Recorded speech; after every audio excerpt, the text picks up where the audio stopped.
Tamil Nadu is a coastal state and has immense potential.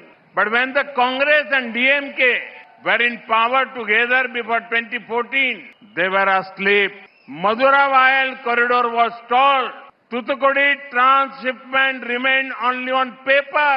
After 2014, we received the Chennai port. We revived that Chennai port, Madura-Vayal elevated corridor. நேற்று மதுரை வந்த மாண்புமிகு பிரதமர் மோடி அவர்கள் மதுரவாயல் துறைமுக மேம்பால பணிகள் தாமதம் குறித்து குற்றச்சாட்டி அதை குறிப்பிட்டு பேசியிருக்கிறார். அவர் கூட்டணிக்கு சேர்க்கக்கூடிய அதிமுக தான் இந்த திட்டம் வரக்கூடாதுன்னு ஏற்கனவே தடை வாங்கினாங்க, வழக்கில் வாதாடினாங்க. இந்த பணிகள் நாங்கள் இந்த ஒன்றிய அரசு கிட்ட சொல்லி இப்போதான் தொடர்ந்து நடந்துகிட்டு இருக்கு. திமுக ஆட்சி என்றால் வளர்ச்சி, வளர்ச்சி என்றால் திமுக ஆட்சி. இது தமிழ்நாட்டு மக்களுக்கு நன்றாக தெரியும். இருந்தாலும் பிரதமர் மோடி அவர்களுக்கு சொல்ல சாதனைகள் இல்லாத காரணத்தால் தான் தேர்தல் நேரத்தில் பொய்யை அவிழ்த்து விட்டு இருக்கிறார்.